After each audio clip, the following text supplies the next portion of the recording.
Bonsoir à tous. Dans l'actualité ce soir, session extraordinaire de l'UMOA C2AO. Le double sommet des chefs d'État s'est ouvert en Guinée-Bissau samedi. La situation économique de l'espace est au cœur des échanges. Patrice Talon prend part à la réunion à suivre le compte-rendu de notre envoyé spécial. Le gain facile les conduit dans les mailles de la police. Deux présumés escrocs, un septuagénaire et multiplicateur de faux billets de banque et son présumé complice, un jeune, la quarantaine, sont appréhendés par la police dans le département de la Liborie-Voléverie. Et puis Ouida s'apprête à organiser la première édition d'un carnaval international, mais le CIAO compte sur le regard du FA. Les organisateurs ont consulté la divinité pour anticiper sur l'orientation à donner à cet événement. À suivre la réponse dans cette édition. Voilà pour le sommet. Bienvenue si vous nous rejoignez. Le président Patrice Talon est actuellement en Guinée-Bissau. Il participe aux travaux du double sommet C2AO-UEMOA. Ensemble avec ses homologues, ils vont entre autres débattre de la situation des juntes pouvoirs au Mali, en Guinée et au Burkina Faso. Osia Sonovo et Brice Tibozo sont nos envoyés spéciaux. Suivez. 14h30 de Cotonou. Une heure de moins sur le tarmac ensoleillé de l'aéroport Osvaldo Vieira. Belle onction du temps à l'accueil de Patrice Talon, directement arrivé du Nigeria, hôte depuis la veille à la résidence de son homologue nigérian, de plus en plus complice. À l'office d'accueil, la ministre d'État bissau-guinéenne aux Affaires étrangères, Suzy Carla Barbosa, et le gratin diplomatique. Le président béninois est visiblement très attendu au sommet UEMOA CE2AO samedi et dimanche à Bissau pour son leadership avant-gardiste. C'est gentil. C'est la vérité. Agenda chargé dès l'après-midi de ce samedi qui démarre avec l'ouverture solennelle de la session extraordinaire de l'UEMOA, premier sommet du genre en Guinée-Bissau. À l'examen, la situation économique et financière de l'espace face aux crises internationales. En attendant les délibérations du huis clos des chefs d'État sur les solutions résilientes, plus fortes à l'inflation et au financement durable des économies, le président en exercice appelle à un pacte de solidarité et à des instruments financiers innovants. Mohamed Bazoum a saisi l'occasion pour saluer Macky Sall pour son renoncement à un troisième mandat, gage de stabilité. L'hôte des deux sommets, Umbalo Sissoko, se dit fier d'accueillir ainsi un événement inédit en Guinée-Bissau. Le président bissau-guinéen, président en exercice de la C2AO, pourrait passer le témoin à Patrice Talon, comme susurré dans les coulisses. Voyons à présent cette clarification. Il circule sur les réseaux sociaux que le Bénin a reçu un don d'hélicoptère. Faux retoque, le porte-parole du gouvernement, Wilfrid Léandre Humbweji, convainc qu'il s'agit plutôt d'une acquisition sur fonds propres de l'État. C'était lors de son hebdomadaire point sur l'actualité. Jérôme Ombo nous en propose un extrait. On a eu vent de l'acquisition de 3 hélicoptères de transport Puma de fabrication française. Vous confirmez? Je confirme. Et j'ajoute que ces équipements viennent renchérir ceux que nous avions déjà acquis, et des hélicoptères aussi, cette fois-ci de marque Écureuil. Et donc nous faisons tout ça pour... Des acquisitions ou des dons? Des acquisitions. Pas des dons? Des acquisitions. Ok. Budget national. Je confirme ça pour dire que la montée en puissance de nos forces de défense et de sécurité, à travers les équipements performants, modernes mis à leur disposition, à travers les recrutements massifs, à travers aussi la bonification de leur profil, conformément à ce que le président de la République avait indiqué, est donc chose effective. Et c'est ça qui nous permet d'affronter avec beaucoup de succès la réalité djihadiste qui a tendance à s'étendre du Sahel vers les pays de la côte. Le gouvernement fait en sorte de garantir la sécurité sur l'ensemble du territoire, mais aussi l'intégrité de notre territoire. Et c'est pour ça que ces efforts conséquents, ils ont été consentis et que le chef de l'État s'y était engagé. S'il y a d'autres affaires, ils seront faits, vous pouvez en être rassurés. Les opérations que nous menons aujourd'hui à la frontière avec le Burkina, ce qui nous permet aussi de faire des projections dans le camp ennemi, c'est en concertation avec les autorités burkinabées parce qu'il y a eu des discussions, il y a eu un accord pour que les forces de défense et de sécurité du Bénin puissent franchir la ligne frontière, aller frapper de l'autre côté au besoin. C'est ce dialogue entre les pays, entre les autorités, qui a permis que la zone de Kouroukoalou, qui fait l'objet de litiges entre les deux pays, mais devant la justice internationale, fasse aujourd'hui l'objet d'une présence béninoise formelle, entendue avec la partie burkinabé, parce qu'on sait que de l'autre côté, les délinquants avaient leurs repères. Donc nous sommes bien dans la logique sous-régionale, la logique de la mutualisation des efforts, et nous recherchons la performance où qu'elle se trouve. C'est pour ça que nous avons du partenariat avec des pays occidentaux, en même temps qu'avec des pays africains qui ont déjà pu être confrontés au phénomène ou qui potentiellement peuvent l'être. Dans le reste de l'actualité, les candidats à l'examen du baccalauréat au Bénin sont dans l'attente des résultats, mais ils seront bientôt fixés. Les travaux de correction se déroulent dans les différents centres de correction, les différents centres dédiés. Dans le septentrion, précisément au lycée Mathieu Bouquet de Parakou, la correction se déroule normalement. Le ministre de l'Enseignement supérieur et son collègue du secondaire sont allés constater le bon déroulement de cette activité. Suivez le compte-rendu de Colomba Madji et Michael Nouati. Après la visite des centres de correction du baccalauréat de Boycon, Lokossa et de Natitengu, la délégation ministérielle s'imprègne du niveau de déroulement du processus au lycée Mathieu Bouquet de Parakou, seul centre retenu pour le compte du Borgou et de l'Alibori. Les deux autorités ont échangé avec les correcteurs, les contrôleurs, les présidents de sous-commission et le superviseur de centre. Le tour que nous avons eu à faire, nous sommes à l'étape finale. Nous avons constaté que globalement, tout se passe très bien. Je vois que les différentes sous-commissions ont eu ce qu'il leur fallait dans le temps, ce qui explique qu'elles ont travaillé de façon sereine et partout jusqu'à aujourd'hui, la plupart du travail s'est fait et les animations ont même déjà commencé. Ça veut dire que le travail préparatoire a été bien fait. J'en ai profité pour encourager davantage les équipes de supervision un peu partout. Satisfaction également pour son collègue de l'enseignement secondaire au terme de cette mission. Sur le plan organisationnel, sur le plan logistique, j'ai constaté une organisation, mettons, parfaite. J'ai constaté une synergie d'action entre les différents acteurs. J'ai vu des correcteurs vraiment mobilisés, mais surtout concentrés. J'ai vu dans les salles de correction et comment les correcteurs sont disposés, les contrôleurs disposés, le superviseur général, le président de sous-commission. J'ai moi-même interrogé plusieurs de ces acteurs et tous sont satisfaits. Je ne peux pas être plus satisfait que cela. Et j'ai noté également une amélioration de l'organisation par rapport aux années antérieures. J'ai pu noter par exemple que des frais d'entretien ont été payés à temps pour donc permettre aux correcteurs de se rendre donc à leur lieu de correction facilement. Dans les 10 centres de correction au plan national, 4 798 correcteurs et 1 292 contrôleurs sont mobilisés pour les travaux du bac. La première délibération est prévue le 12 juillet 2023. Et avant l'étape du centre de Parakou, les ministres Kouaro Yves Chabi et Léonore Yaïla Dekan étaient dans le centre de correction de Natitengu, le point de la descente, avec Ossénia Adeleke et Edmond Hongo.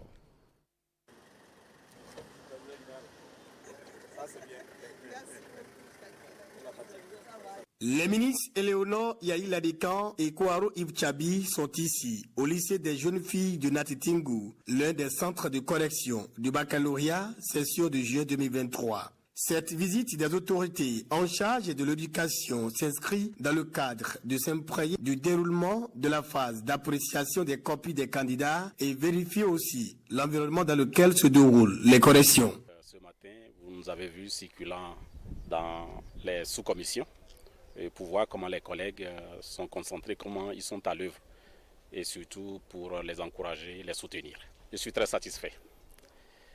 La tournée a commencé depuis 48 heures et partout nous sommes passés, de Cotonou à Natitengu en passant par Porto Novo, Lokossa et Boycon. Nous avons vu des enseignants correcteurs très motivés, très organisés. Et surtout, nous avons apprécié le calme qui, pour nous, exprime la concentration. Nous avons interrogé les présidents de commission, de sous-commission, nous avons interrogé les superviseurs généraux et tout le monde est satisfait de l'organisation. Je puis tirer chapeau une fois encore à l'office du baccalauréat et à ma collègue, la ministre de l'Enseignement supérieur. Je puis rassurer les apprenants, les parents d'élèves, tous les acteurs du système que les choses se passent vraiment très bien. Et les résultats seront donc livrés dans les délais impartis. Cette tournée va se poursuivre sur Parakou pour les mêmes objectifs. Et on prend la direction du département de la Liborie au quartier Gansoso, précisément ici dans le premier arrondissement de Kandji.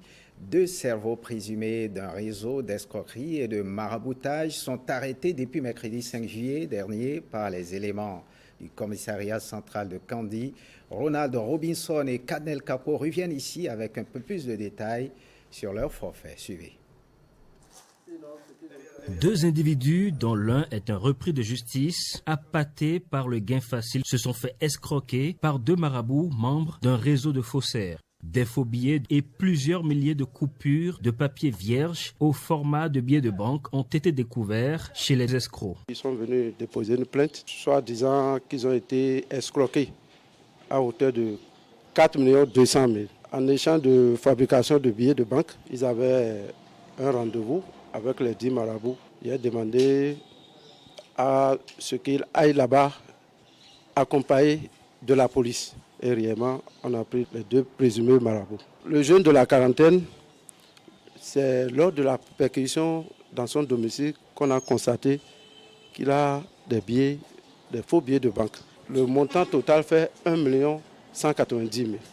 Grâce au savoir-faire des hommes en uniforme, ces 2 marabouts, dont l'un la quarantaine et l'autre un septuagénaire, tous ressortissants de la Liborie, sont épinglés lors de leur forfait. Voici un coin de voile levé sur leur mode opératoire. Ils demandent à leurs victimes de payer de parfum, que forcément il faut un parfum. Le parfum coûte 800 000, le moins cher à 150 000. En dehors des parfums, ils ont demandé également qu'ils doivent faire un sacrifice. Et le sacrifice, c'est qu'il doit payer un bœuf. Réellement, la victime a donné également l'argent du bœuf. Au total, ils lui ont escroqué quand même 4 200 000. D'après ce dit, c'est une cendre et c'est avec parfum plus les paperasses qu'on mélange pour fabriquer les faux billets. Ils ont leur manière de faire. Rapidement, vous allez trouver assez de billets de banque.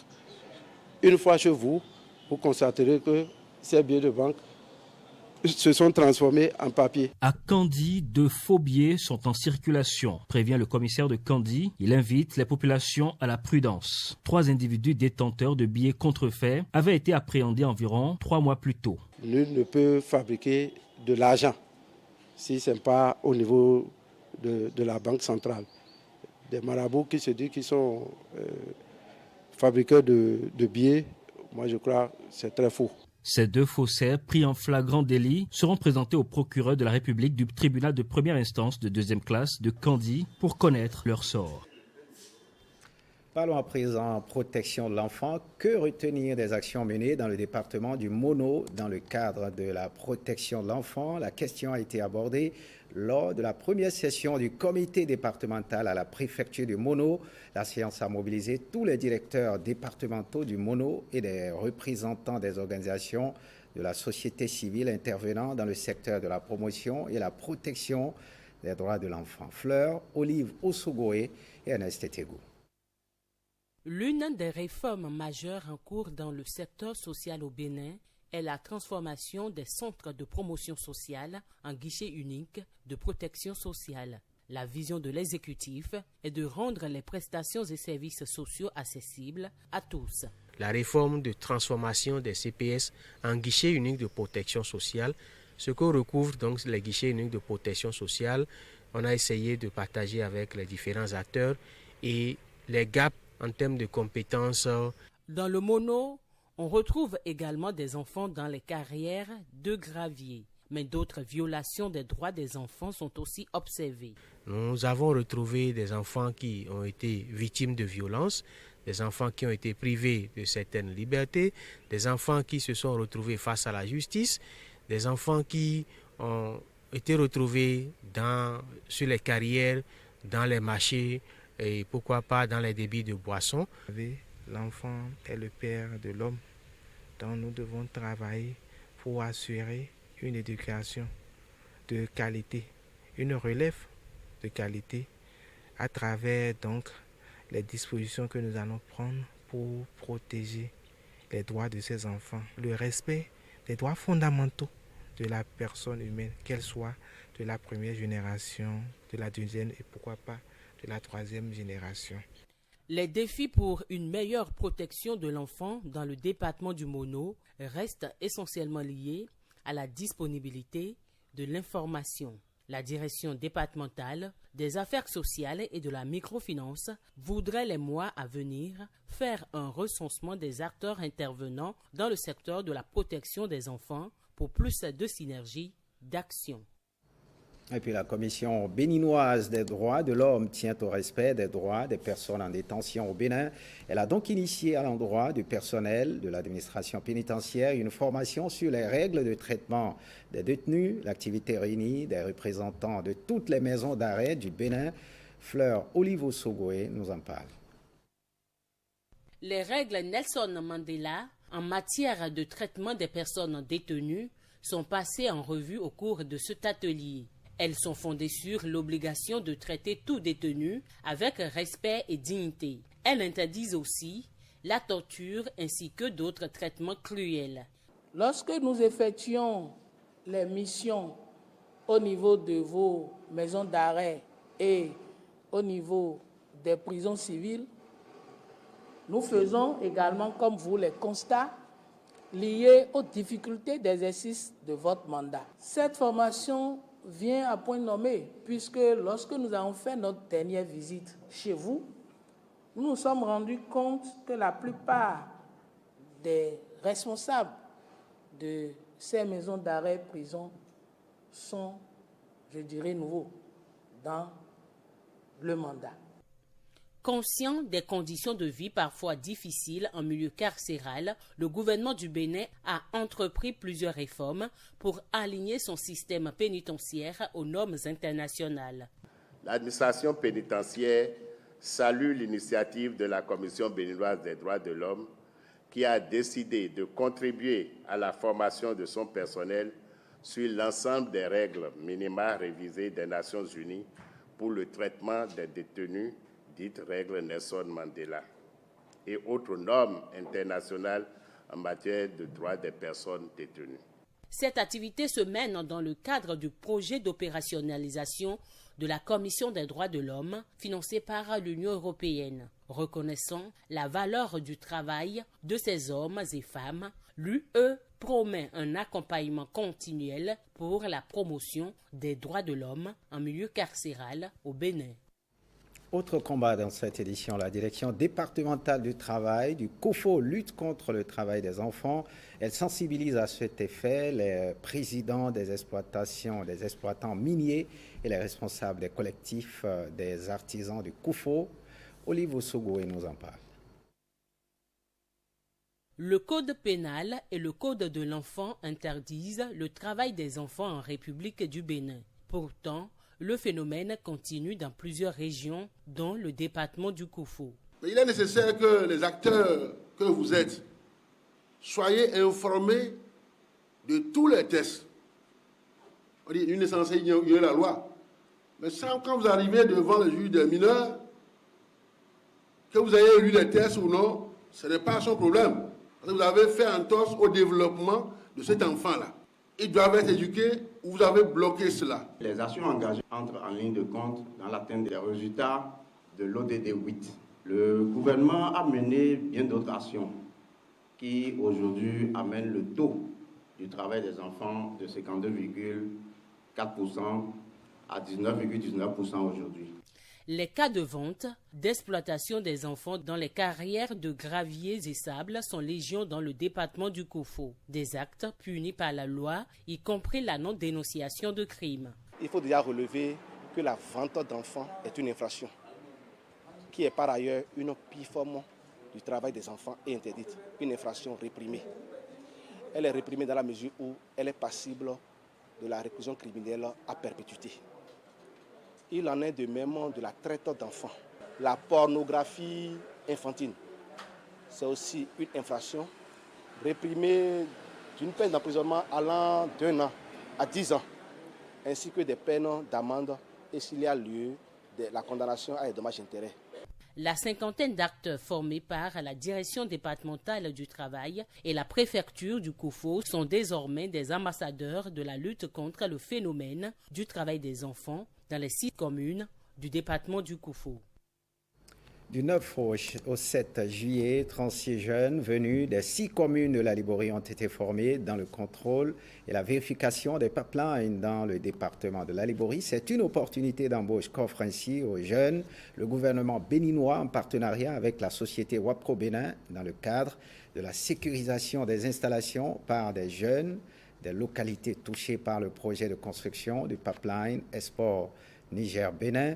La cérémonie de clôture de cette formation a eu lieu vendredi à l'école normale des instituteurs de Kandi. Ronald Robinson et Canel Capo pour le point.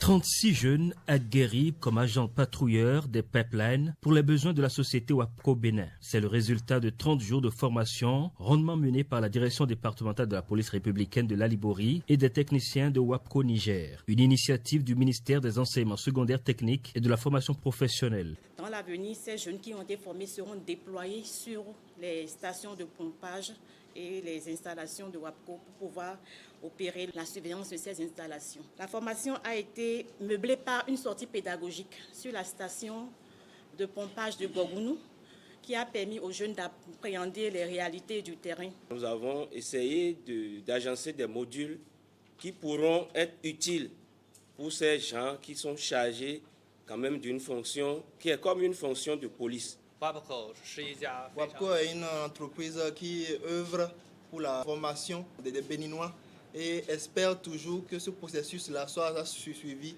et encouragé avec l'apport des différentes autorités.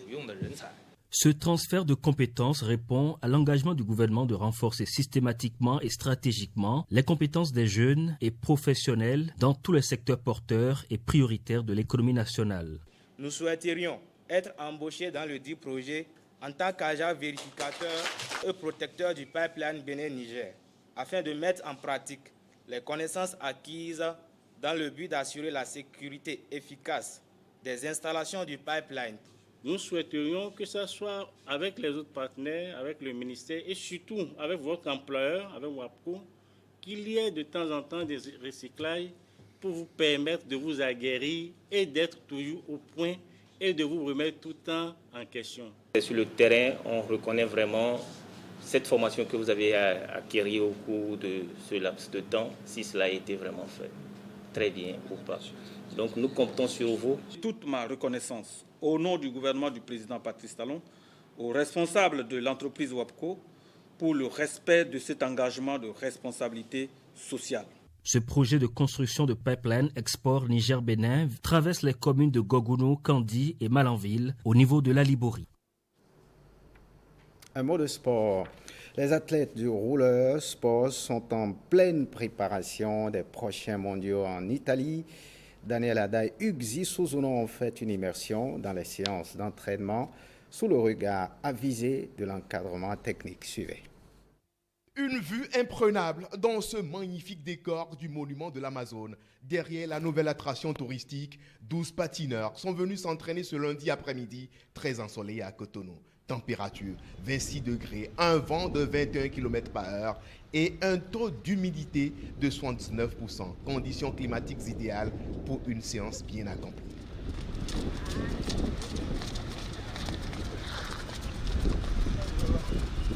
Au pied de l'Amazone, petite foulée mise en route donc avant le début réel de la séance sur cette piste délimitée par le staff technique. Toute la semaine, on va en salle, des fois on revient sur piste. Il faut dire qu'on fait aussi des séances sur piste, comme les athlètes d'ailleurs.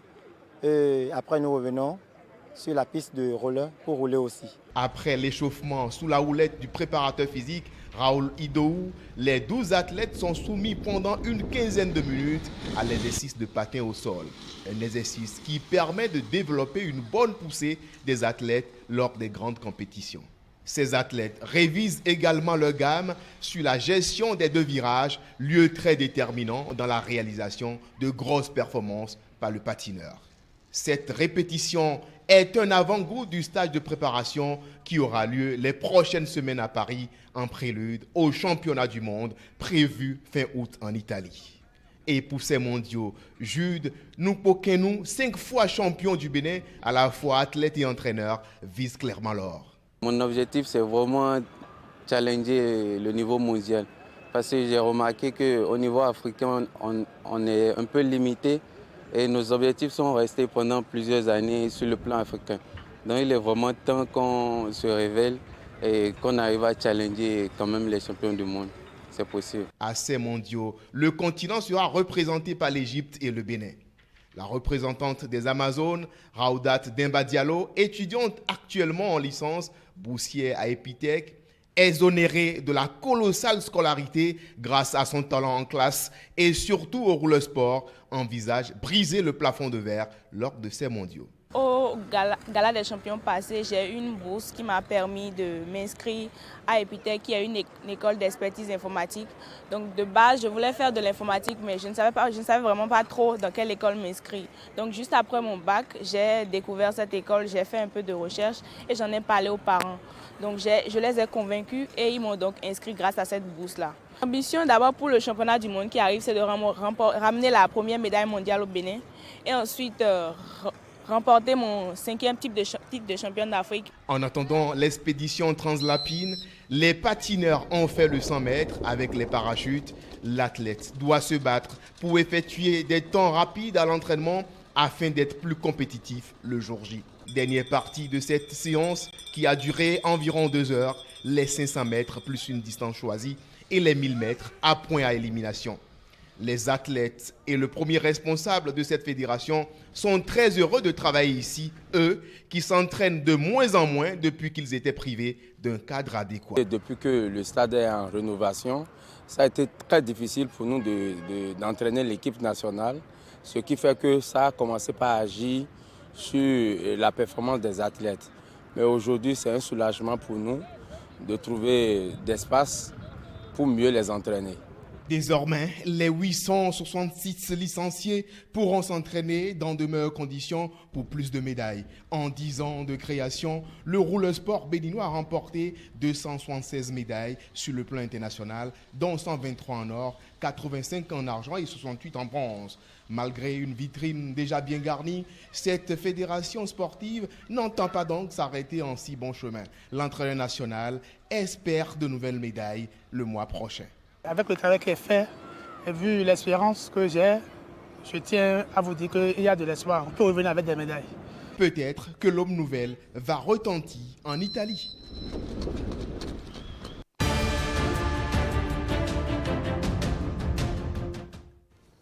L'actualité hors de nos frontières nous emmène en France, en Allemagne et en Angleterre. C'est une compilation de Christelle Tangodo. Youssouf Traoré a été blessé à l'œil après avoir été interpellé lors de la manifestation interdite en mémoire de son frère Adama Traoré. 24 heures après son interpellation, il est sorti de l'hôpital ce dimanche. Le jeune homme, âgé de 29 ans, a une fracture du nez, un traumatisme crânien avec contusion oculaire. On est sur le point de tous partir, où on voit un moment des policiers, la brave, qui arrivent et qui nous chargent. On ne comprend rien du tout. Pourtant, tout était fini, tout le monde rentrait, chacun de leur côté. Le comité Adama qui gère le compte Twitter La Vérité pour Adama affirme qu'il déposera plainte ce dimanche pour dénoncer ces violences graves. La France va fournir à l'Ukraine des rails en acier recyclé. L'usine de fabrication enverra environ 25 000 tonnes de rails, soit 8% de sa production annuelle en Ukraine. Rappelons que ce contrat avait été annoncé en décembre 2022 à Paris dans le cadre d'une conférence sur l'aide à l'Ukraine, prévoyant la réparation de plus de 150 km de voies ferrées ukrainiennes. Cette opération est facilitée par un financement du Trésor de 37,6 millions d'euros.